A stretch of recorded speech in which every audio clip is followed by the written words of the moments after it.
5월 2일 벌써 오늘 몇 번째인지 모르겠습니다. 보니까 하나, 둘, 셋, 넷, 다섯 번째 강의입니다, 여러분. 예. 강의 시간만 다섯 번째예요. 정말 지금 에베소서 1강을 듣고요. 2강 합니다. 1강을 하다 보니까 본의 아니게 굉장히 좀 이해 안 가는 부분이 많아서 영어 성경을 많이 봤는데요. 지금부터는 특별한 경우가 아니면은 가지 않을게요. 근데 어쩔 수 없습니다. 어색하면 갈 수밖에 없어요. 그리고 조금 더 차분하게 진행하겠습니다. 3장 이름으로 그리스도 예수의 일로 너희 이방인을 위하여 갇힌 자 된 나 바울이 말하거니와. 자기가 이제 감옥에 갇힌 게 예수의 일로 이방인을 위해 갇힌 거래요. 너희를 위하여 내게 주신 하나님의 그 은혜의 경륜을 너희가 들었을 터이라. 다행히 이 에베소서가 제가 오늘 고린도 후서 강의를 했습니다. 그렇기 때문에 그것 때문에 지금 상대적으로 좀 이 부분을 좀 이해하기가 좀 쉬울 수 있어요. 너희를 위하여 내게 주신 하나님의 그 은혜의 섭리로 많이 바꿨어요. 경륜을 너희가 들었을 터인데 유명한 거예요. 지금 바울은요. 계시로 내게 비밀을 알게 하신 것은 하늘에 관한 3층전에 가서 모든 비밀을 알았죠. 내가 먼저 간단히 기록한 것 같으니 고린도 후서를 말하는 듯해요. 그것을 읽으면 내가 그리스도의 비밀을 깨달은 것을 너희가 알 수 있으리라.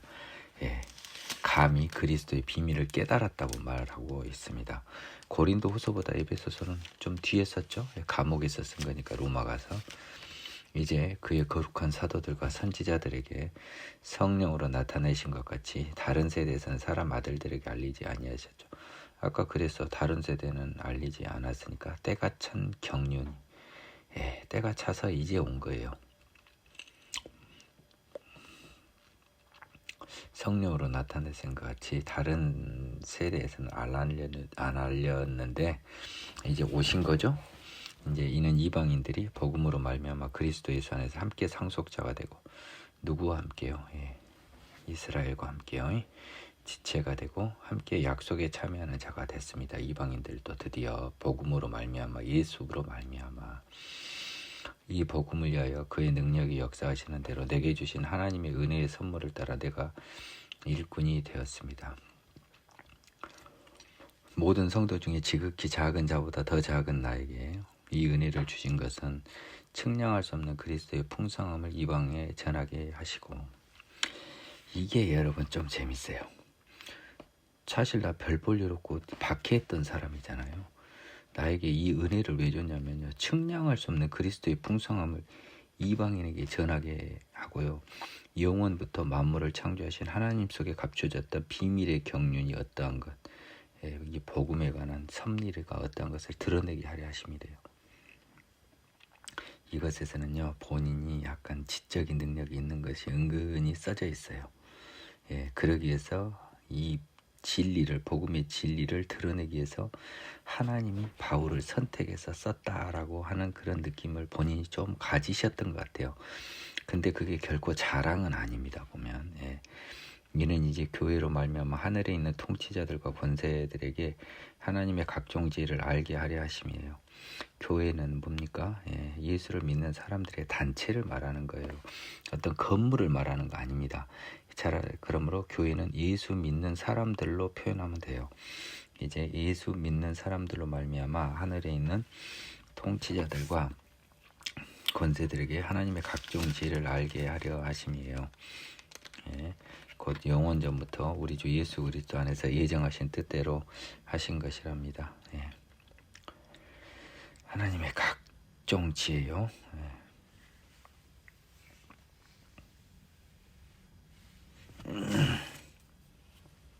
지금 이제 교회예요. 하나님을 믿는 사람들을 말하면 하늘에 있는 통치자들과 권세자 사탄들에게요. 하나님의 지혜를 알게 하는 거죠. 그렇죠? 복음의 지혜를 알게 하는 겁니다. 곧 영원전부터 예수 안에서 예정하신 뜻대로 다 감추어졌는데 이제 나타난 거예요. 우리가 그 안에서 그를 믿음으로 말미암아 담대함과 확신을 가지고 하나님께 나감을 얻는 거죠. 이방인과 유대인 모두가 예수 안에서 그를 믿음으로 말미암아 예수 안에서 그를 믿음으로. 예수 안에서 또 들어있어요. 여러분, 예수 안에서 없는 이신칭의는 안 돼요. 담대함과 확신을 가지고 하나님께 나감을 얻느니라. 그러므로 너희에게 구하노니 너희를 위한 나의 여러 환난에 대하여 낙심하지 말라. 이 모든 복음에 관한 진리가 퍼지고 있잖아요. 그러니까 이런 환난에도 낙심하지 말라고. 너희 영광이래요. 복음은 점점 퍼져가고 있어요. 이러므로 내가 하늘과 땅에 있는 각 족속에게 이름을 주신 아버지 앞에 무릎을 꿇고 비노니 그의 영광의 풍성함을 따라 그의 성령으로 말미암아 너희 속사람을 능력으로 강건하게 하시오며. 영광의 풍성함은요, 완전함이 좀 더는 어울리는 것 같더라고요. 그 예수 그리스도의 영광의 그 풀리스라는 게 영어의 풀의 NESS 형태인데요. 이게 지금 이건 한번 봐보겠습니다. 4장 5절.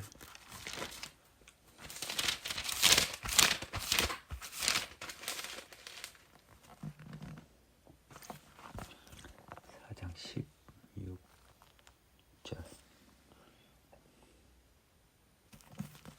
3장이네요.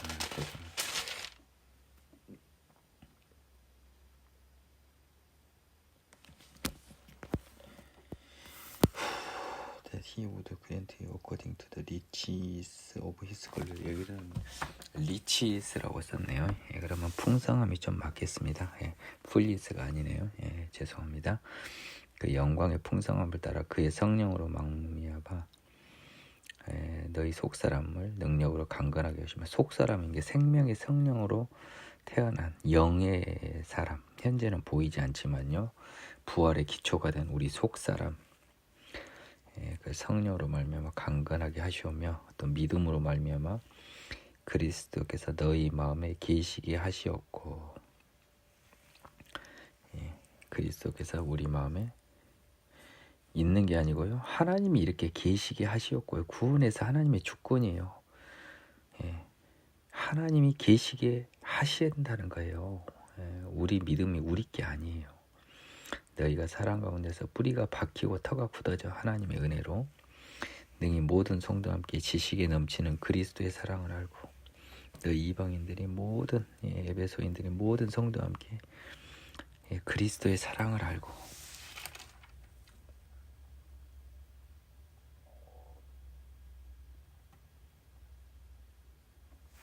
그리스도의 사랑을 알고. 이제 그 사랑이 이제 어떤 거냐면요, 대단해요. 그 너비, 길이, 높이, 깊이가 어떠함을 해라. 어마어마한 사랑이죠. 우리에 대한 그리스도의 사랑. 하나님의 모든 충만하신 것으로 너희에게 충만하게 하신다. 이게 이제 제가 본 거니까요. You may be filled with the all the fullness of God. 너희가 예수의 사랑이 어떠한지 깨달아. 그 엄청 넓고 크고 비교할 수 없는, 헤아릴 수 없는 그 사랑을 알아서요, 하나님의 모든 충만하신 것으로는 하나님의 모든 완전한 것이 풀리스니까요. 하나님 그 자체, 하나님의 그 모든 완전한 것으로 너희가 채워지기를 구하노라. 이렇게. 너희가 채워지기를. You may be filled with all the fullness of God. 그러니까요. 하나님의 그 모든 완전함으로 너희가 가득 채워지기를. 즉 뭐예요? 너희가 하나님으로 채워지기를, 예수같이 되기를 구한다는 거죠. 풀리스 오브 가드는 예수거든요. 하나님의 완전함. 그걸로 꽉 차기를, 예수로 꽉 차지기를, 예수 닮아가기를 구합니다. 우리 가운데 역사하시는 능력대로 우리가 구하거나 생각하는 모든 것에 더 넘치도록 능히 하실 이에게 교회 안에서와 그리스도 예수 안에서 영광이 되도록 영원무궁하기를 원하노라.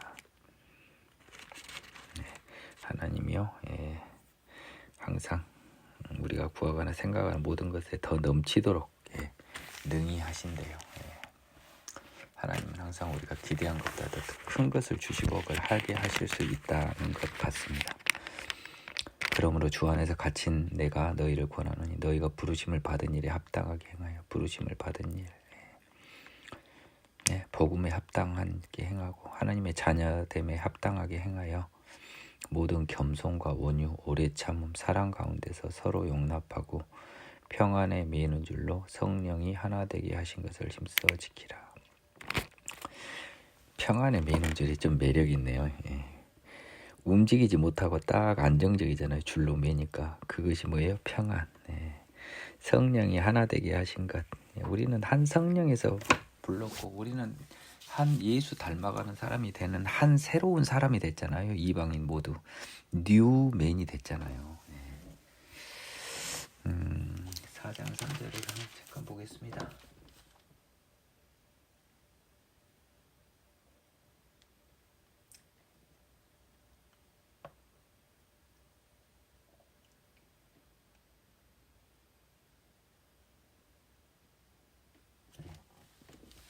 Endeavoring to keep the unity of the Spirit. 성령의 하나됨. 네. 성령을 통하여 하나 되게 하신 것을 힘써 지키라. 맞는 것 같습니다. 한 성령입니다. 우리는 한 성령. 예수 같이 살면 돼요. 딴 거 헷갈리면 죄 안 짓고 예수처럼 사는 게 우리가 가야 될 길이에요. 근데 그게 너무 멀어 보이잖아요. 여러분 솔직히 너무 멀어 보이고 불가능해 보이잖아요. 그러면 여러분 세상 사람이에요. 우리가 왜 될 수 있다고 하나님이 성경에서 말씀하셨잖아요. 찾고 구하고 두드리라고 하셨잖아요. 성령을. 오늘 이 말 명심하시기 바랍니다. 몸이 하나여 성령도 한 분이시니 이와 같이 너희가 부르심이 한 소망 안에서 부르심을 받았어요. 한 성령 안에서 부르심을 받았습니다. 주도 한 분이시요 믿음도 하나요 세례도 하나요 다 하나예요. 우린 다르지 않아요. 하나님도 한 분이시니 곧 만유의 아버지시라. 만유 위에 계시고 만유를 통일하시고 만유 가운데 계시도다.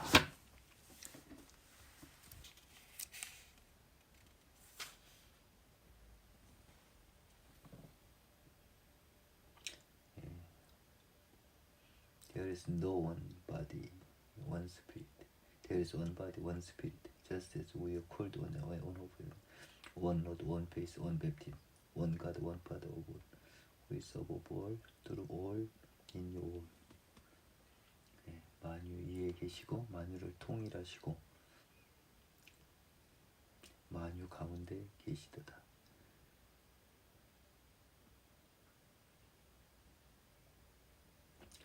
뚜루 올 만유를 뚜루 통하다라고 하는 건데 통일하시고라고 그러는데 이거니까 조금 부적절한 게 하나 있네요.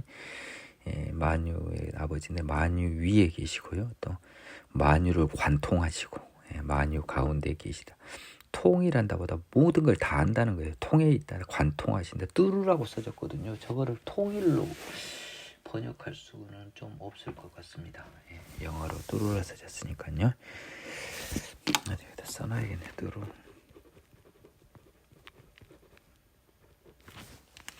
우리 각 사람에게 그리스도 선물의 분량대로 은혜를 주셨느니 그러므로 이르기를 그가 위로 올라가실 때 사로잡힌 자들을 사로잡으시고 사람들에게 선물을 주셨다 하였도다. 올라가셨다 하신 적은 땅 아래 낮은 곳으로 내리시던 것이 아니면 무엇이냐. 내리시던 그가 곧 모든 하늘 위에 오르신 자니 이는 만물을 충만하게 하려 하심이라. 이거 한번 볼까요? 그러므로 이르시기를 시편 68편 18장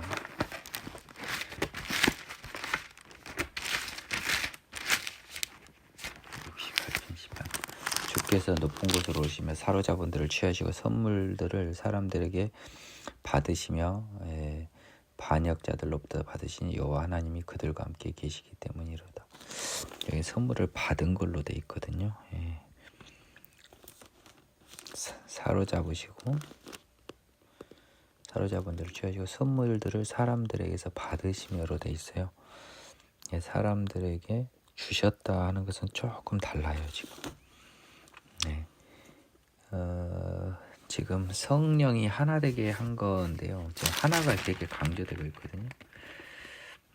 올라가셨다 하셨는데 땅 아래 낮은 곳으로 내리셨던 것이 아니면 무엇이고 내리셨던 것과 곧 모든 하늘 위에 오르신 자니 이는 만물을 충만하게 하려 하심이라.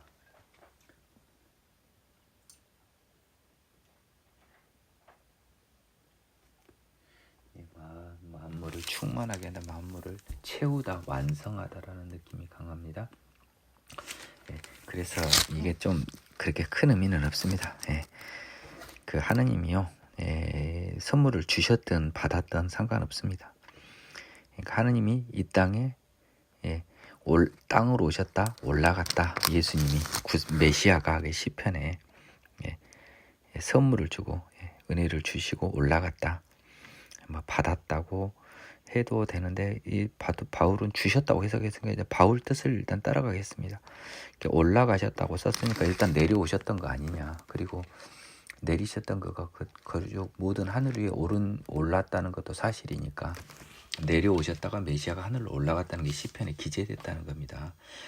그래서 만물을 충만하게 한다, 만물을 가득 채우고 완성시키고 올라가셨다, 이 말입니다. 이상의 할 일을 다 하고, 그가 어떤 사람은 사도로, 어떤 사람은 선지자로, 어떤 사람은 복음 전하는 자로, 어떤 사람은 목사와 교사로 삼으셨으니 이는 성도를 온전하게 하여 봉사 일을 하게 하며 그리스도의 몸을 세우려 하심이라. 그러니까 하늘에 내리셔서요, 하늘에서 내려오셔서 충만하게 하시기 위해서 각양각색의 사람들을 다 만들어 놓고 올라가신 거예요.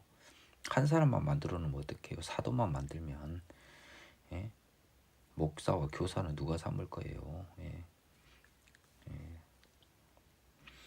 그러니까 각각 자기의 그 일꾼들을 다 만들어 놓고 올라가신 거예요. 지금 일꾼들이잖아요, 하나같이.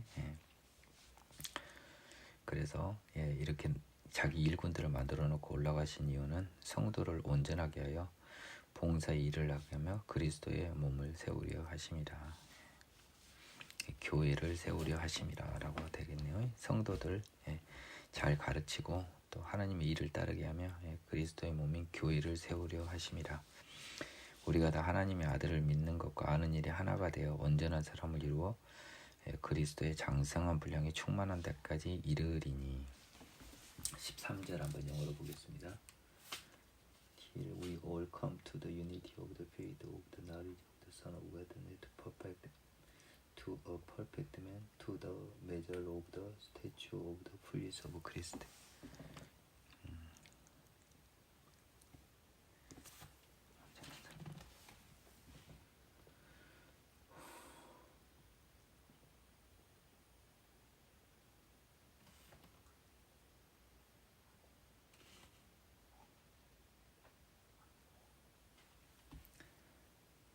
To the measure of the stature of fullness of Christ. stature가 뭔지 이 단어는 한번 찾아보겠습니다. 죄송합니다. 이게 단어 참 고등학교 수준의 단어가 삐대기가 참 어렵네요. 제가 단어만 알면 해석은 좀 문장 구조 파악은 좀 잘하는데 일단 기본이 안 되니까 단어가 알아야 뭘.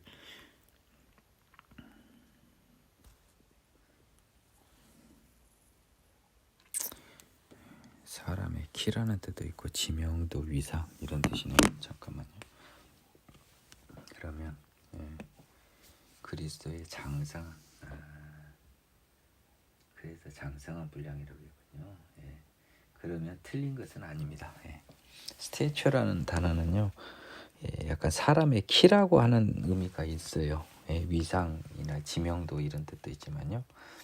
그래서 우리가 다 하나님의 아들을 믿는 것과 아는 일이 하나가 되어 온전한 사람을 이루어요 그리스도의 장성한 분량, 그리스도만큼 자라게, 충분하게, 하나님처럼 완전하게 자라게 까지 이른다는 거예요. 이 사람들 다 넘겨두고 갔으니까 사도, 선지자, 복음 전환자, 목사, 교사.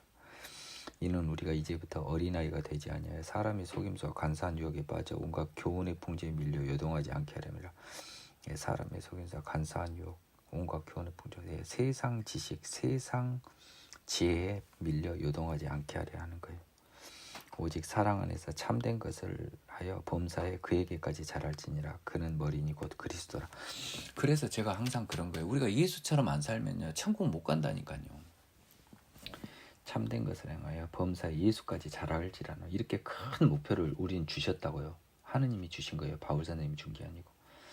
그에게서 온몸이 각 마디를 통하여 도움을 받음으로 그리스도는 머리죠.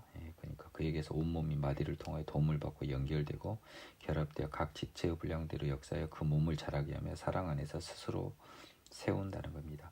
우리 몸에서 제일 중요한 것은 뭐예요? 머리잖아요. 그 머리인 그리스도를 통해요 온 몸이 연결돼서 도움을 받고 연결되어 성도의 각 지체들이 모든 그리스도의 자녀들이 결합되어 각 지체의 분량대로 역사하여 그 몸, 교회입니다. 교회가 자라고 사랑 안에서 스스로 세우는 겁니다. 그리스도가 머리고요. 몸된 교회. 그러니까 그리스도의 몸된 교회. 머리는 그리스도. 그 몸을 각 구성하고 있는 성도의 각 지체. 그래서 이 4장에서는요. 우리가 한 성령 안에서 부르니까 우리는 한 사람이고요. 몸된 교회의 구성원입니다. 머리는 그리스도입니다. 지금 이 일이에요. 그래서 이제 지금 바울은요 생각보다 나중에도 뭐 좀 나중에 이야기했습니다. 그러므로 내가 이것을 말하며 주 안에서 증언하는 이제부터 너희는 이방인이 그 마음에 허망한 것을 행한 것 같이 행하지 말라는 거예요. 그들은 하나님을 모르고 복음을 모르고 세상밖에 모르고 세상의 이생의 자랑 뭐 안목의 자랑 뭐 그거 있잖아요. 안목의 정욕 뭐 이생의 자랑 이것에 빠지지 말라는 거예요. 그들은 총명이 어두워지고 그들 가운데 있는 무지함과 그들 마음이 굳어짐으로 말미암아 하나님의 생명에서 떠나는 거예요. 마음의 할례를 받지 못해서요. 하나님의 생명에서 떠나서 죽어 있는 거죠. 영적으로 죽어 있는 거죠. 하나님을 모른다는 것입니다. 이방인들은. 이방인만 부러운 게 아니죠. 근데 지금 이 에베소 사람들이 또 이방인이기도 하니까 본질적으로 그래서 하나님을 모르는 이방인이 되지 말라는 거예요. 그들이 감각 없는 자가 되어 자신을 방탕에 방행하여 모든 더러운 것을 욕심으로 행해요. 영적 감각이 없는 거죠. 하나님을 아는 감각이 없죠. 그래서 자신을 방탕에 죄에 방임하여 더러운 것을 욕심으로 행하되 죄를 짓되 오직 너희는 그리스도를 그같이 배우지 아니하였죠. 우리는 죄 짓지 말라고 배웠죠. 진리가 예수 안에 있는 것 같이 너희가 참으로 그에게서 듣고 또한 그 안에서 가르침을 받았을진데 너희는 유혹의 욕심을 따라 썩어져가는 구습 이방인의 마음이 허망함으로 행한 것 같은 것 유혹의 욕심을 따라 뭡니까? 이 세상의 욕심을 따라 썩어져가는 구습을 따르는 썩어가는 구습이 뭐예요? 썩어져가는 구습을 따르는 이것은요, 뭐 세상을 따르는 거예요. 영어에서는 뭐라고 됐는지 한번 보겠습니다.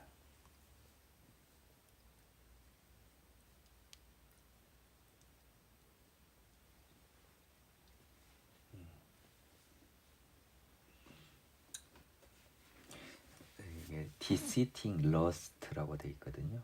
deceiving 속이는 정욕. 아니죠.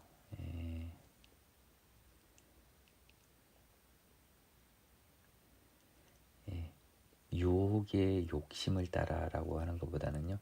그 말이 속이는 정욕, 좀 약간 우리를 속이는 정욕을 따라 썩어져가는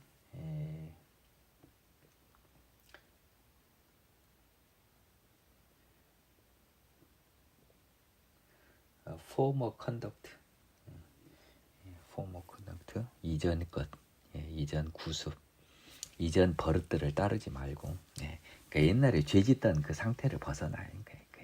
죄짓던 옛사람, 육의 몸, 어렵게 생각하지 마요. 자꾸 바울이 좀 어렵게 썼습니다. 유독 에베소가 어려워요. 내가 지금 얼마나 많이 찾아보고 있나요?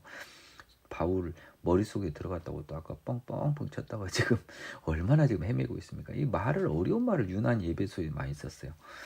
유혹의 욕심을 따라 썩어져가는 옛날 그 행동을 따르는 옛사람, 즉 육의 몸을 버리고 오직 너희 심령이 새롭게 되어 성령을 통해서요 하나님을 따라 의와 진리의 거룩함으로 지으심을 받은 새 사람, 생명의 성령으로 태어난 사람 이렇게 표현했네요. 그래서 성령으로 태어난 사람 새 사람, 육의 몸에 여전히 있는 사람 옛 사람, 이렇게 구분을 했네요.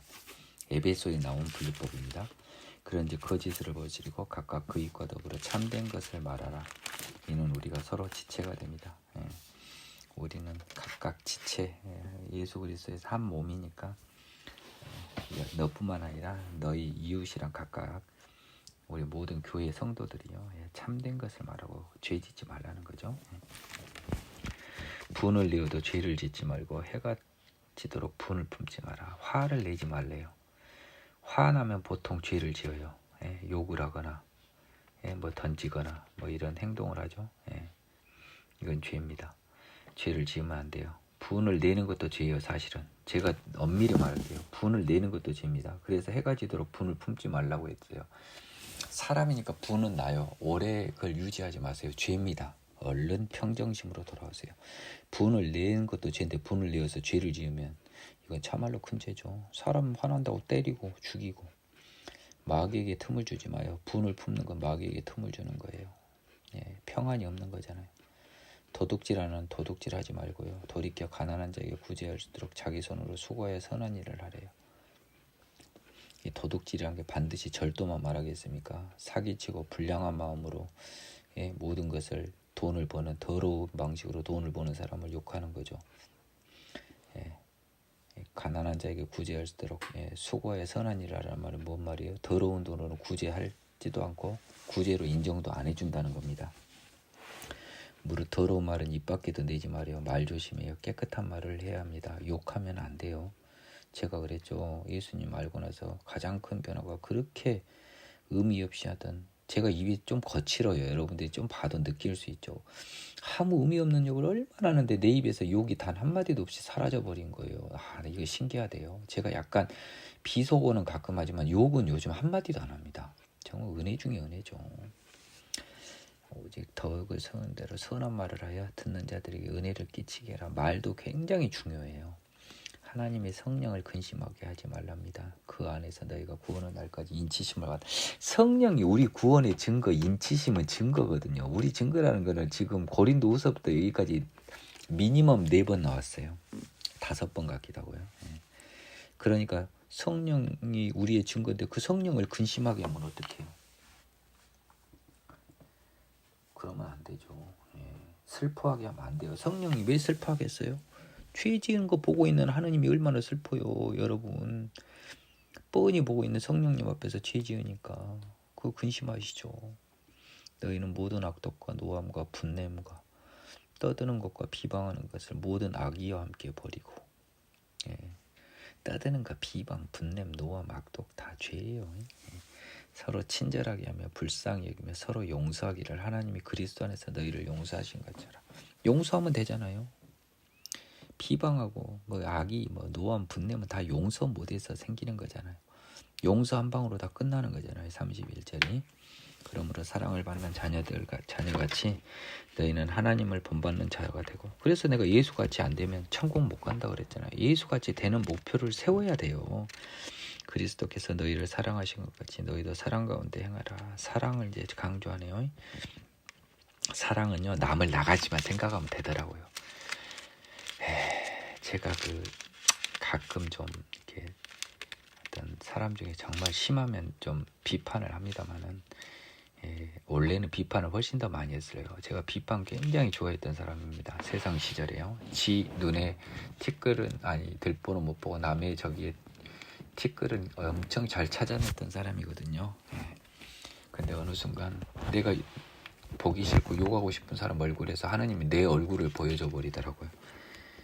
거기서 무릎을 꿇어버렸습니다. 그 뒤로 욕 잘 안 해요. 그러니까 비난도 안 해요.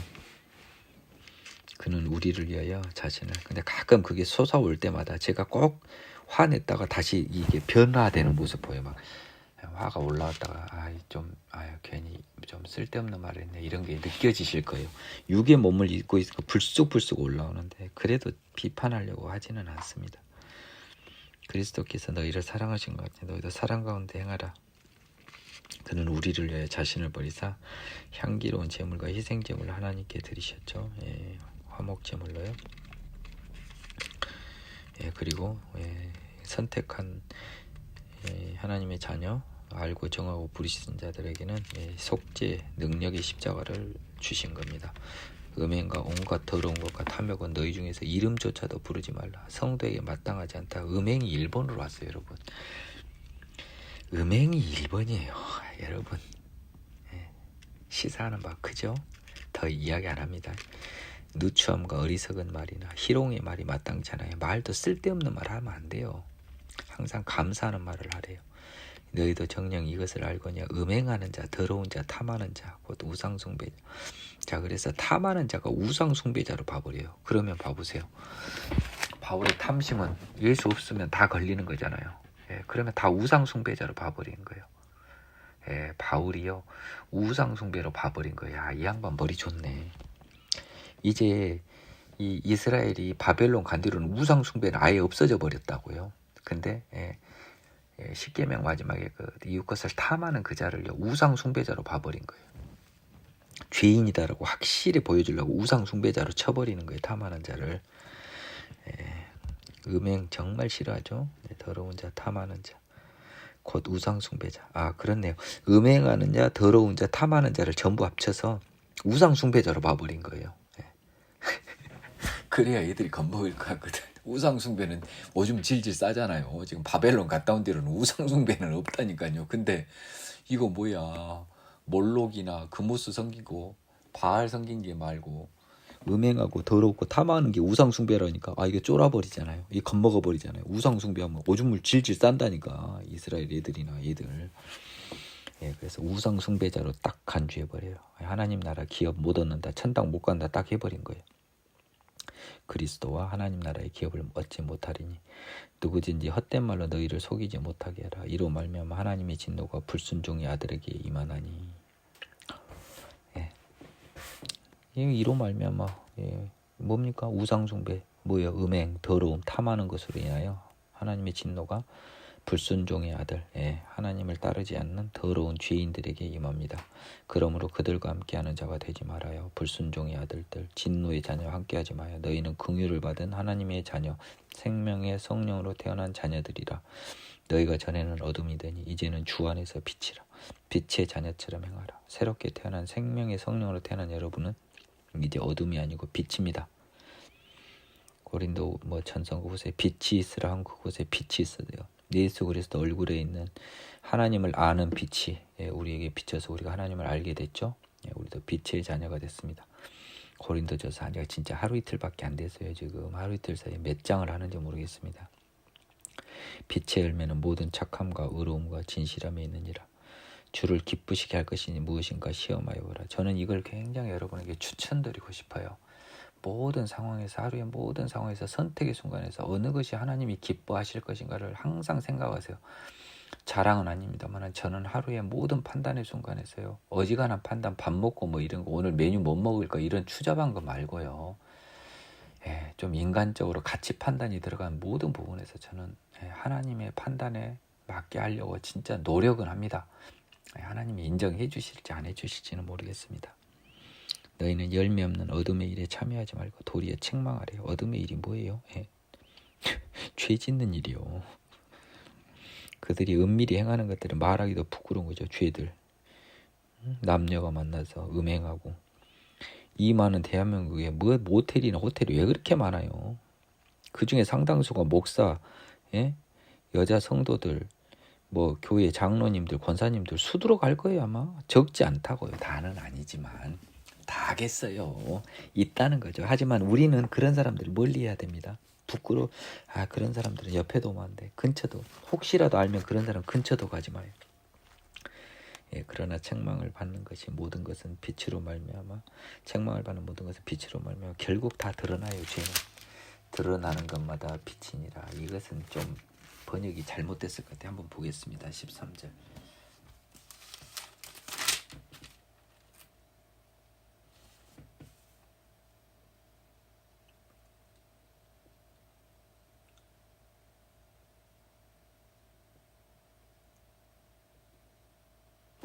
와, 이거 진짜 번역 잘못했네. 이거만큼은 제가 이거 어렵지 않은 영어인데 왜 이렇게 번역을 했을까요? 잠깐만요. 지금 어디였죠? 13절이죠. 제가 번역을 하면요, 이렇게 써졌습니다. 13절.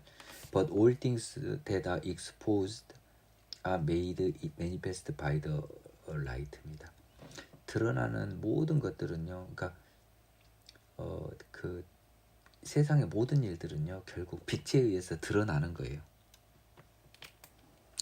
빛이 모든 걸 드러내게 결국 언젠가는 다 밝혀지게 됐어요. 왜냐하면 모든 것을 whatever makes manifest is right, 모든 것을 명백하게 하는 것은 바로 빛이에요. 예, 빛이 있으면 모든 것이 다 확인되잖아요. 어둠 속에서는 확인이 안 되잖아요. 예, 그러니까 책망받는 모든 것은 빛으로 말미암아 드러나나니, 이건 맞아요. 왜냐하면 빛은 모든 것을 명백히 드러내니까요. 모든 것을 명백하게 만들어 버리니까요. 그러니까 드러나는 것마다 빛이니라, 이거는 진짜 말도 안 되는 해석입니다. 이 해석은 좀 오바를 했네요. 뭔가 좀 권위를, 나는요 저는 이 번역한 분들 존경을 표해요. 사실은 간혹 내가 지적하는 게 몇 개 있지만 어찌 이 하나님의 뜻을 이리도 잘 전달하셨을까, 난 존경해요 본질은. 근데 간혹 불편한 게 있어요. 간혹. 근데 나더러 민기영 전도사 네가 번역해봐라. 어린 반푼어치도 없죠. 제가 어떻게 해요. 말 같지도 않아요. 존경한다고요 번역하신 분들. 그런데 오해가 있는 부분은 조금은 제가 이제 수정을 하는 그 차원입니다. 그러므로 이르시기를 잠자는 자여 깨어서 죽은 자들 가운데서 일어나라. 그리스도께서 너에게 비추이시라 하셨느니라. Therefore he says, awake, you who sleep, arise from the dead. 죽음에서 일어나라. 깨어라. 깨어서 죽은 자들 가운데 일어나라. 죄사함 받아라. And Christ will give you the right. 하나님께서 너에게 비추이시라가 아니에요. 너에게 빛을 주신다예요. 왜 이렇게 하셨는지 모르겠네. 그래서 너에게 빛을 주시리라. 하나님을 약간 의역을 했어요. 빛을 붙여서 하나님이 약간 그 너의 어두운 것, 죄까지도 드러낸다, 이제 이런 취지로 했는데 이 원문은 전혀 안 그래요. 일어나라. 잠자는 너여 일어나라.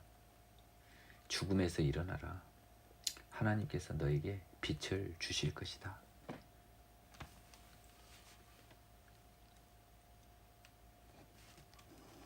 빛을 주시리라. 이게 맞아요. 유난히 에베소에서 약간 애매한 부분이 많아요.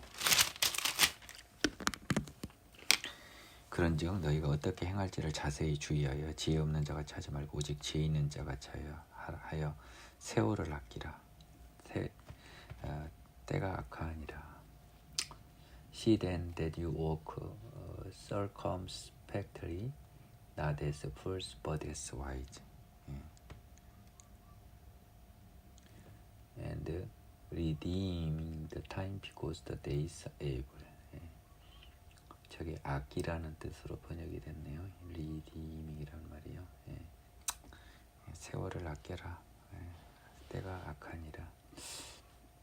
redeem. 저는 이 영어가 좀 redeem이라는 것도 이렇게 많이 쓰는 영어 단어는 아니고 공부 좀 한 애들이나 알 수 있는 영어 단어거든요. 정확한 뜻을 한번 알아보고 싶네요. redeem.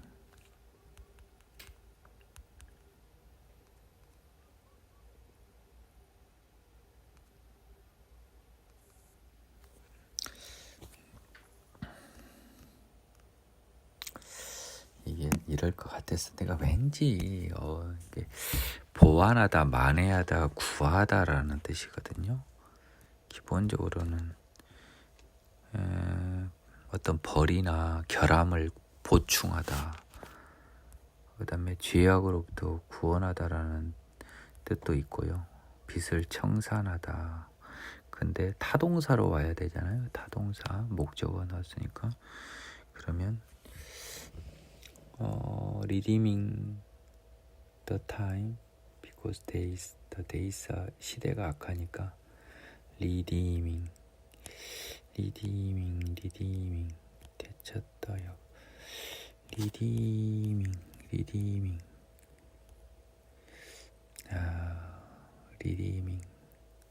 글쎄요. 세월을 아끼라. 제가 특별한 견해도 없는데 일단 따르겠습니다. 때가 악하니까 세월을 아끼라. 글쎄요. 그러니까 내가 봤을 때는 너희들이 그 때가 악하니까 거기에 좀 이렇게 물들지 말고 너희들이 좀 제대로 악한 때에 대해서 이 그 세대를 좀 깨끗하게 하라고 바로 잡으라. 나는 세대를 바로 잡으라 막 이런 느낌으로 저는 보고 싶은데 이제 제가 또 함부로 말은 못하겠습니다. 세월을 아끼라. 이거는 제가요 이 강의 끝나고요 다음 강의 때 제가 그 빌립보서 전에요 이거는 제가 약속 드릴게요. 제가 전번에 고린도 전서에서도 한번 약속 지켰죠. 그건 다시 하겠습니다. 어리석은 자가 되지 말고 주의 뜻이 무엇인가 이해하라. 술 취하지 말라. 이는 방탕한 것이니 오직 성령 충만함을 받으라. 술 취하지 말아요. 왜 술 먹고 다니고 그래요. 하느님 믿으면서 술 먹으려면 관두세요. 아이 뭐 성경이 어디 술 취하지 말라고 술 취하지 말라고 했지 술 먹지 말라고. 아이 그 술 먹었는데 술 안 취하는 건 허나만한 소리지 뭔 말이에요. 술은 먹었는데 음주운전을 안 했다는 소리하고 같은 거 아니에요. 맥주 한 잔 마신 사람 막을 때는 술을 마셨다고 합니까? 맥주 한 잔 먹고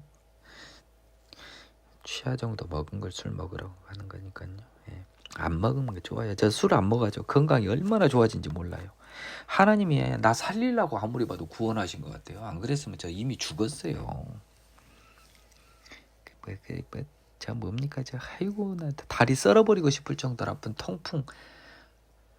하나님이 술 안 먹으니까 깨끗하게 나서서 발자국. 예전에는 통풍 때문에 제가요 목발 짚고 다녔어요. 1년에 3번씩 발자국 오면요 진짜 다리를 썰어서 버려버리고 싶을 정도로 발목이 아픕니다. 혹시 통풍 있는 가짜 크리스찬들이요 술 드시지 마세요. 성령 충만 받으세요. 성령 받아서 새 사람 되세요. 시와 찬송과 신령한 노래들로 서로 화답하며 너희 마음으로 주께 노래하며 찬송하고. 하나님은 이거 정말 좋아해요. 하나님 찬송도 좋아하고요.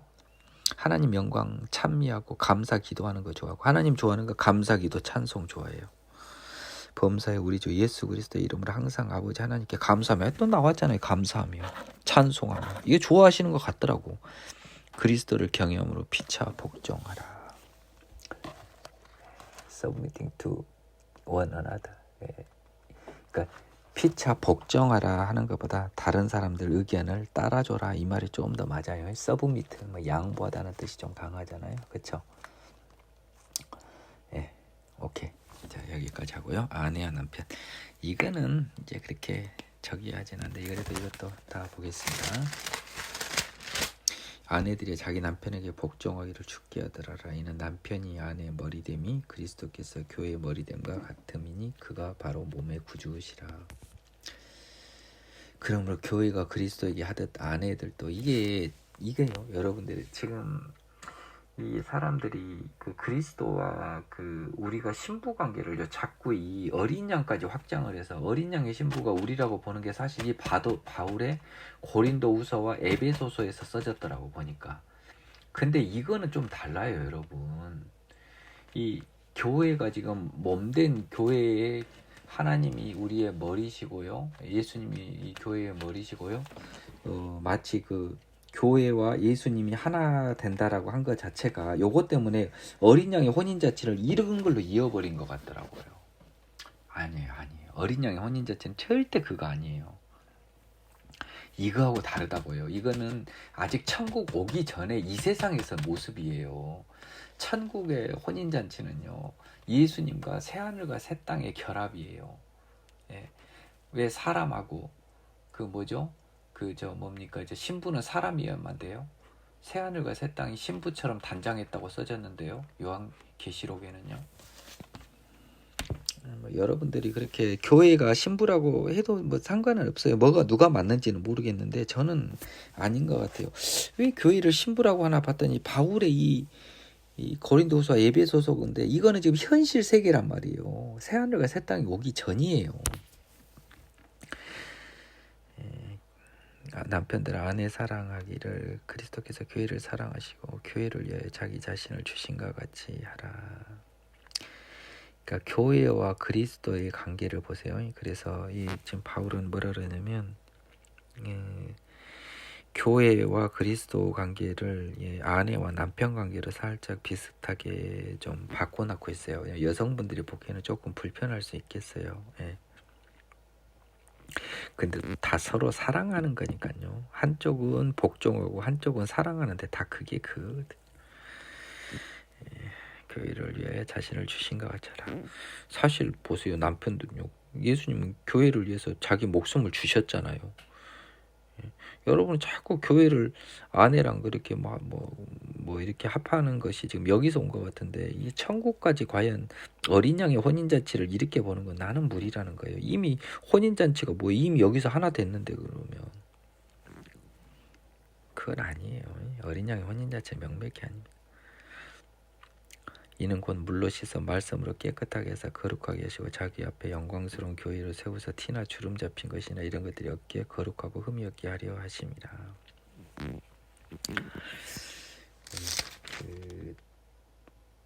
이 하나님께서요 교회를 사랑하셔서요 교회를 위해서 자신을 주셨어요. 교회를 이제 그러면 여기서는요 교회는 절대 건물로 생각하면 안 돼요. 성도 단체잖아요. 하나님의 자녀들이면 하나님의 자녀들로 해석하세요. 교회를. 이게 정확해요.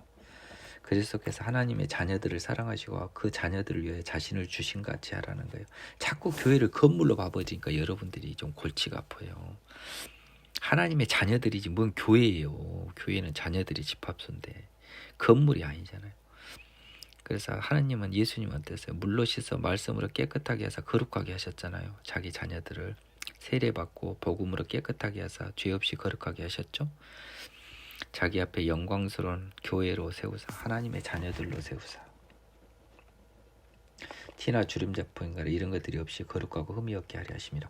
야, 이 교회를 하나님의 자녀들로만 바꿔도 이렇게 훨씬 부드럽게 해석이 되거든요. 저는 법을 공부해서 이걸 좀 이 감각이 강하거든요. 여러분 판사 민기영 하면요 민기영 개인이 아니에요. 하나의 국가 사법기관 민기영이 개인이 아닌 거예요. 교회도요 건물이 아니라니까요. 사람들의 모임이 교회예요. 이건 법을 공부한 사람이 알 수 있는 건데 그래서 교회를 하나님의 자녀들로 만드는 번역하면 정확합니다. 이와 같이 남편들도 자기 아내 사랑하기를 자기 자신과 같이 할지니 자기 아내를 사랑하는 자는 자기를 사랑하는 것입니다. 아내가 자기하고 똑같다는 거예요.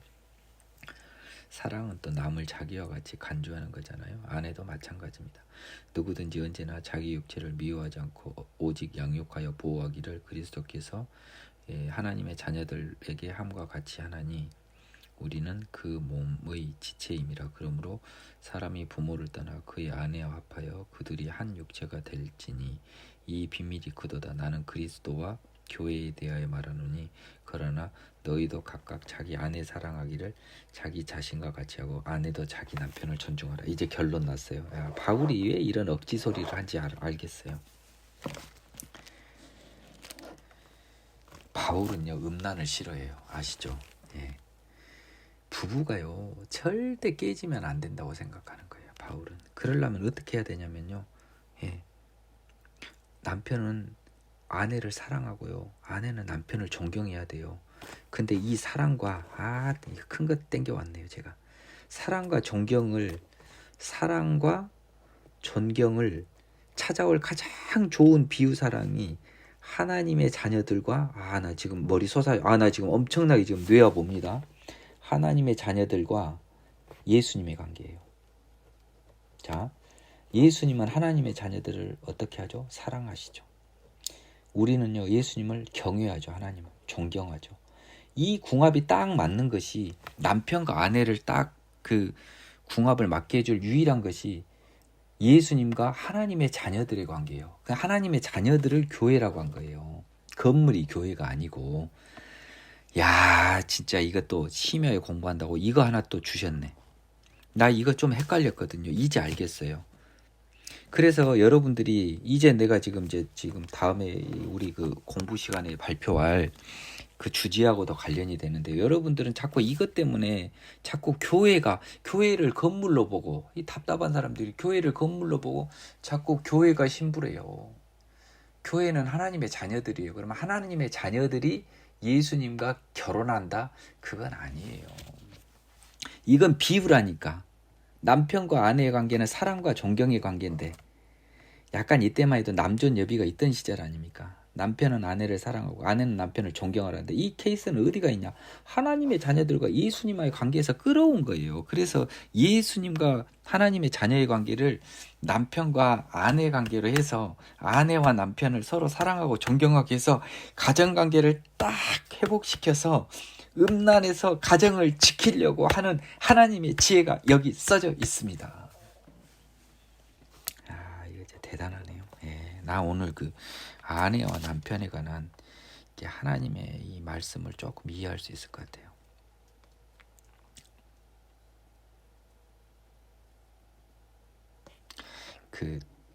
이 뭡니까?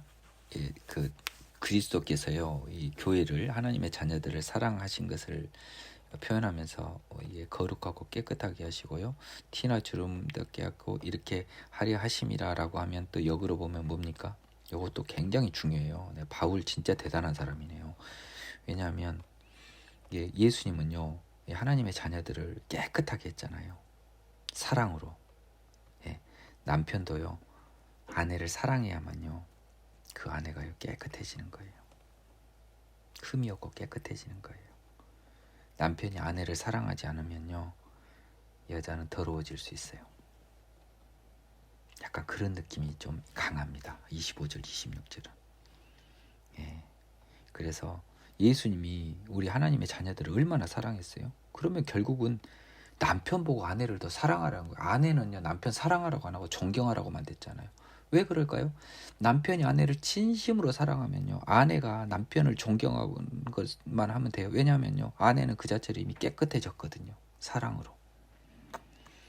이 원리가 진짜 무서운 원리네요. 야, 이게 정말 나 오늘 이게 소름 돋는데요. 29절. 누구든지 언제나 자기 육체를 미워하지 않고 오직 양육하여 보호하기를 그리스도께서 교회에게 한과 같으니. 이러면 여기도 눈치 딱 보니까 이제 보여요. 누구든지 언제나 자기 육체가 누구예요? 아내예요. 아내라니까요. 누구든지는요, 어느 남편이든지요, 어느 남편이든지요, 언제나 자기 육체, 자기 아내를요 미워하지 않고, 그리스도가 교회의 삶과 같이 지금 이 연장선에서 저는 문맥상 그리스도가 남편, 교회가 아내잖아요. 29절 한번 볼까요? His own place, but nourished, cherished, just as the Lord does the church. Yes, 남편과 아내로 봐야 됩니다. 이렇게 해석할 수 있어야 되는 거예요. 29절도. 그러니까 어떤 남편이든지 언제나 자기 아내를 미워하지 않고 오직 양육하고 보호하기를 그리스도께서 교회같이 해요. 우리는 그 몸의 지체의 임이라. 우리는 교회 하나님의 자녀들은 예수의 지체죠. 우리는 하나님의 자녀들. 우리는 교회입니다. 여기서 조심하십시오. 우리는 교회입니다. 그러므로 사람이 부모를 떠나 그 아내 앞하여 그들이 한 육체가 될지니. 이거는 결혼을 의미했잖아요. 창세기 때. 이 비밀이 크더라는 거예요. 나는 그리스도와 교회에 대해서 말한다는 거예요. 그리스도와 교회, 예수님과 하나님의 자녀도요, 서로 합하여 한 육체가 된다는 것과 비슷하게 하나가 된다는 겁니다. 그리스도와 교회, 자꾸 여러분이 교회는 하나님의 자녀들이에요. 근데 이것은 결혼하고는 달라요. 하나가 되는 것을 비유하는 거예요. 그래서 다만 이 비밀이 크다. 나는 그리스도와 교회에 대해서 말한다. 이 말은 그리스도와 교회가 합쳐서 부부가 된다는 게 아니에요, 여러분. 그리스도와 교회는요, 사랑과 존경, 이것에 대해서 말하는 거예요. 경외, 사랑과 존경에 대해서 말하는 거라고요. 사랑과 존경을 설명하다 보니까 남편과 아내의 관계에서 그리스도와 교회를 갖다가 간 거예요. 그래서 이 사람이 부모를 떠나 아내 앞에 그들이 한 육체가 된다는 이것은 너희가 지금 그리스도와 너희 하나님의 자녀들이 하나가 된 것처럼 남편과 아내도 존경과 사랑으로 하나가 된다는 거예요. 이제 내가 진짜 그리스도의 신부로 저 교회를 한 거 내가 완전히 깰 수 있겠어요. 내 진짜 설교 제대로 한번 이번에 하랍니다. 이게 우리 그 요한계시록 설교 부분 있거든요. 이제 이게 하나님 너무 큰 은혜 주셨네요. 이거 진짜 나 은혜 많이 받았습니다. 예, 다시 여러분한테 이 은혜를 놓치고 싶지 않아서 제가 자신 있게 모르는데 안척하면 안 되니까요. 지금 하나님은 아내와 남편을 이야기하고 있어요. 근데 아내와 남편의 관계가 가장 바람직한 건 사랑과 존경의 관계라고요. 근데 그 케이스를 어디서 가져왔냐면 예수님과 하나님의 자녀들의 사이에서 가져왔다고요. 예. 그 둘 관계처럼 부부 관계도요. 예수님과 하나님의 자녀도 남남이 아니잖아요. 예. 그렇잖아요.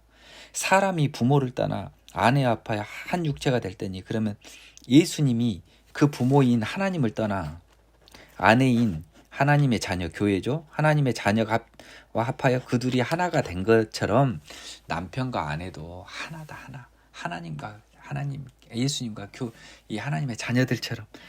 야, 이거 지금 지금 성경책 이거요. 내 소중한 성경책이 완전히 메모로 낙서 아닙니다. 이게 메모입니다. 낙서 절대 아니에요. 메모로 가득 찹니다. 자녀들아 주 안에서 너희 부모에게 순종하라. 이건 하나도 안 중요하죠. 효도하라는 겁니다. 네 아버지 어머니를 공경하라. 이것은 약속 있는 첫 계명이잖아요. 율법에 나와 있잖아요. 10계명. 이로써 네가 잘되고 땅에서 장수한다고 써졌잖아요. 이거는 바울이 한 말 아니에요. 이거는 하나님이 하신 거예요. 레위기 신명기에서 다 한 이야기예요. 출애굽기에서 또 아비들아 자녀를 노엽게 하지 말고 주의 교훈과 훈계로 양육하라. 이건 바울이 한 말입니다. 종과 상전 종들아 두려워하고 떨며 성실한 마음으로 육체의 상전에게 순종하기를 그리스도께 하더라라. 그래 우리가 했잖아. 자기가 받은 부르심 그대로 하나님 부르심 그대로 살라 그랬잖아요. 종이면 종인 거 인정하고 그냥 두렵고 떨며 성실한 마음으로 육체의 상전에게 순종하기를 그리스도께 하더라라. 온전히 한번 순종해봐라. 눈가리만 해요. 그냥 월급만 받아 먹으려고 하고 사람을 기쁘게 하는 자처럼 하지 말고 그리스도 종들처럼 사람의 마음으로 뜻을 행하고. 사람은요 속아요. 상전도요 눈가리만 하는 종한테 속아요. 그래서 사람은 기뻐요. 속도 없이 속을 모르고. 근데요 온전히 하면 하나님 앞에서는 온전히 하라고 그랬잖아요. 눈가리만 하지 말고. 눈가림으로도 기쁘게는 할 수 있다니까요. 사람을 그런 식으로 하지 말고 그리스도의 종들처럼 마음으로 하나님의 뜻을 온전하게 행하라. 온 마음으로 속이지 말고 겉만 하지 말고 하기 싫어 죽겠는데 한 것처럼 하지 말고 진짜 상전을 섬겨봐라. 기쁜 마음으로 섬기기를 죽게 하듯하고 사람들에게 하지 말고 한번 예수님처럼 섬겨봐라. 이왕에 종 된 거 이래도 섬겨야 되고 저래도 섬겨야 되는데 한번 기쁜 마음으로 섬겨봐라. 이 다음에 이제 분명히 얘들한테 상을 줘요. 뭐 어떻게 준지 보세요. 이는 각 사람이 무슨 선을 행하든지 종이나 자윤이나 주께로부터 그대로 받을 줄 알미라. 나오잖아요.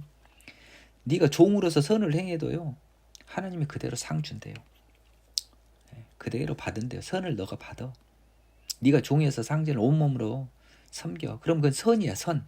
눈가림을 한 건 악이지만 그건 선이야. 그러니까 네가 뭔 선을 행하든 종이나 자윤이나 하나님으로부터 그대로 선한 걸 받아. 상전들아 너희들도 그들에게 이와 같이 하고 선을 행하라는 말이잖아. 이와 같이 하고는. 그렇죠? 위협을 그쳐요. 막 두드러 패고 막 이렇게 시키고 갑질하지 마. 이는 그들과 너희의 상전이 하늘에 계시고 그에게는 사람을 예물로 취하는 일이 없는 줄 너희가. 너나 걔나 다 상전 하늘에 하나님 예수님 계시잖아. 근데 그 사람은 사람을 외모로 안 취해. 네가 외모는 여기서는 이제 할례가 아니라 뭐냐면요. 신분의 귀천. 네가 종이 아니고 너는 상전이어서 네가 구원받고 쟤는 종이어서 구원 못 받는 게 아니야. 하나님은 선한 일을 하는 사람을 취해. 8절하고 이어져야 되잖아요. 8절. 선을 행하면 그대로 받잖아요.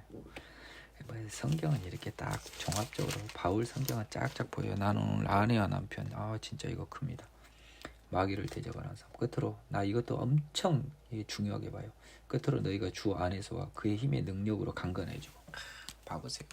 주의 안에서 생명의 성령의 법으로서와 그리고 주님의 능력으로 하나님의 힘으로 강건해지는 거예요. 마귀를 이겨야 되니까. 이거 우리 마귀 이기는 건 기도해서 하나님 살려주세요. 하나님 힘주세요 밖에 없어요. 성령의 힘으로.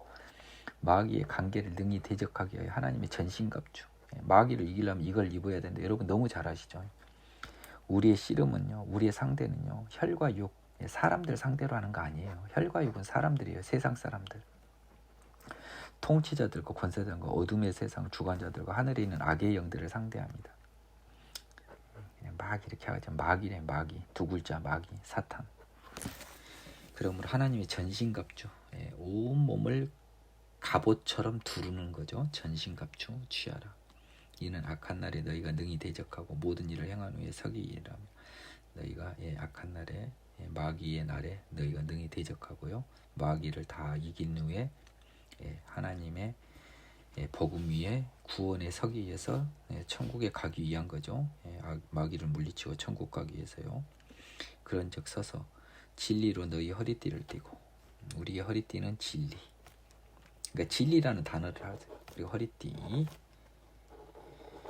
의의 호심경. 의로 죄 없음이죠. 호심경은 이게 가슴이죠. 심장 안 찔리려고 붙인 거예요. 평안의 복음이 준비한 것으로 신을 신고.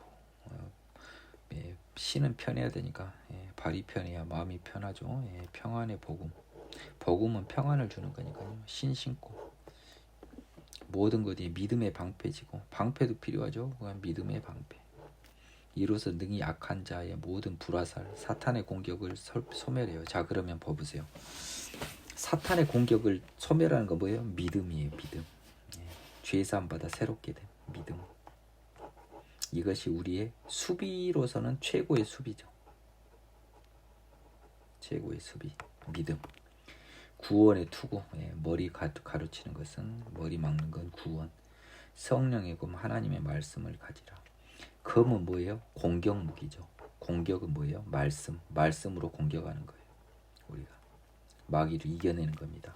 믿음으로 지키고 말씀으로 이기고. 뭐 이게 비유예요. 뭐 이리 갔다 저리 갔다 붙였다 상관없어요. 진리, 의, 평안의 복음. 진리, 의, 평안, 믿음의 성령의 검, 하나님의 말씀이요. 그 검, 성령의 검인데요. 성령이 중요합니다. 근데 그 검은 뭐예요? 우리가 진짜 칼을 갖고 싸워요? 마귀하고. 하나님의 말씀. 여러분 여기 하나님 말씀을 성경으로 가지지 마세요. 꼭 성경으로 가지 마세요. 하나님의 능력으로 보는 게 오히려 더 맞습니다. 성경의 말씀만을 말하는 거 하나님의 능력을 가지는 거예요. 하나님의 능력, 성령의 검. 성령이 하나님의 능력 아닙니까? 곧 하나님의 말씀, 능력을 가지라.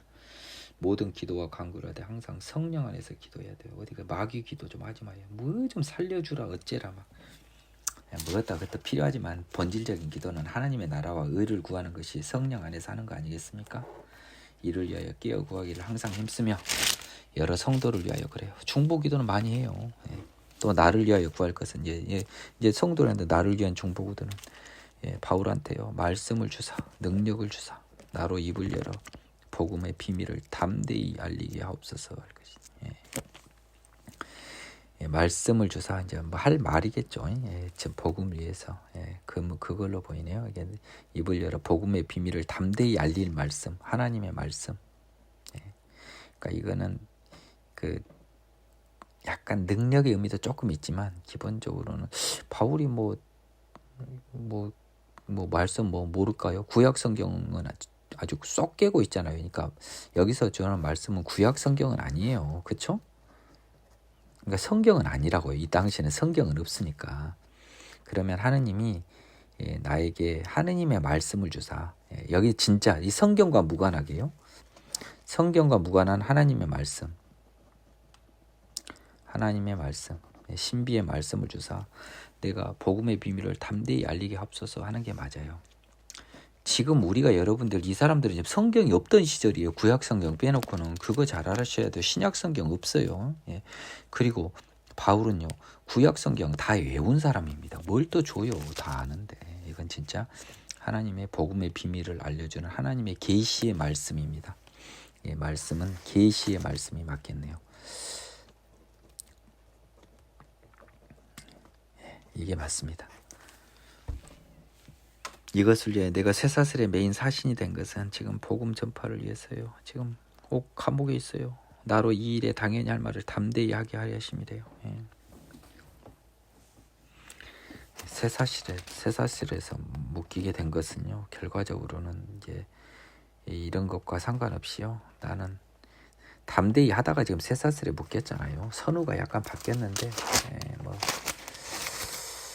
한번 볼까 영어로 For which I am an ambassador in chains, that in it I may speak boldly as I ought to speak. 이것도 보길 잘했네. 한번 이상한만 한번 봐야 돼요. 영어 성경은 이렇습니다. 그러니까 나를 위하여 구할 것은 내게 말씀을 줘서 입을 열어 복음의 비밀을 담대히 알리게 하옵소서 할 것이니요. 예. 이를 위하여 나는요. 예. 감옥에 있는 엠베서더가 됐어요. 엠베서더는 대사인데 하느님 나라 대사니까 복음 전파자겠죠. 예. 사신이라고 표현했습니다. 그래서 네. 이것을 위하여 나는 지금 사신이 되었다는 거죠. 예. 나는 사신이 됐는데요. That in it I may speak boldly. In it, in chain이죠. 예, 감옥 안에서 나는요, 예, 담대하게 이야기합니다. As I ought to speak. 내가 말해야 할 말, 당연히 해야 될 말을요, 나는 담대히 하게 할 것이라는 거예요. 나는 할 것이라는 거예요. 감옥 안에서도.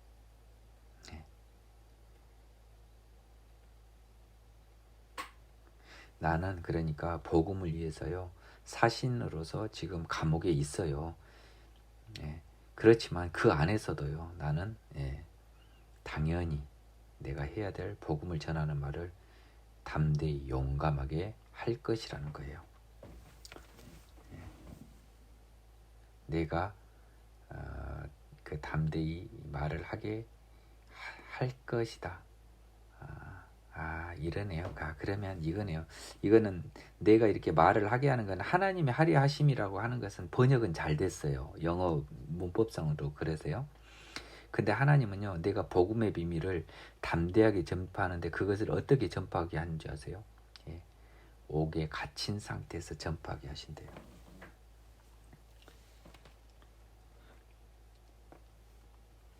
내가 쇠사슬에 사신이 된 것은 죄수의 신분으로 나로 이 일에 당연히 할 말을 담대하게 하려 하시며, 그러니까 이게 이 영어 성경을 보니까요, 하나님은 바울이 죄수의 신분으로 복음의 비밀을 담대히 전하게 할 예정을 하고 계신 거였어요. 아무리 봐도 20절에 in chains로 되거든요. in chains는 아마 이제 감옥에 있는 거 아닙니까? 체인에 딱 이렇게 딱 묶여 있는 걸 말하니까. 그래서 하나님은 죄인의 신분으로 바울이 담대히 복음을 전하게 할 계획을 가지고 계셨네요. 끝인사 나의 사정 곧 내가 무엇을 하는지 너에게도 알리려 한다. 내가 감옥에서 뭐 하고 있는데 사랑받은 형제여 주 안에 진실한 일꾼이 두기고가 모든 일을 너에게 알릴 거야. 내가 두기고한테 다 이야기했어. 우리 사정을 알리고 또 너희 마음을 위로하기 위하여 내가 특별히 그를 너희에게 보냈다. 에베소에. 아버지 하나님과 주 예수 그리스도께로부터 평안과 믿음을 겸한 사랑이 형제에게 있을지어다. 평안, 사랑, 우리 주 예수 그리스도를 변함없이 사랑하는 모든 자에게 은혜가 있을지어다. 아멘. 자, 이게 이 옥중에서 쓰다 보니까 문안이 별로 없죠. 뭐 누가 누구한테 문안하고 이럴 게 어디 있어요? 끝인사밖에 없는 거예요. 빌립보서도 마찬가지. 골로새서도 한번 볼까요? 야, 근데 골로새서는 옥중 서신인데 문안이 좀 있네요. 그러니까 골로새서 쓸 때는 접견을 많이 왔어. 내가 보니까 이거는 접견을 많이 왔구나. 아니면은 이게 감옥 서신이 아닐 수도 있고요. 근데 옥중 서신으로 보거든요. 그러면 이때 이 무렵을 즈음해서요 겁나 많이 접견을 왔어요. 느낌을. 사람들이 면회를 많이 왔어요. 여러분들 면회라고 하죠. 오늘 여러분 수고하셨습니다. 일단 개인적으로는 너무 오늘 에베소서 후반 강의 은혜됐습니다. 여러분 수고하셨습니다.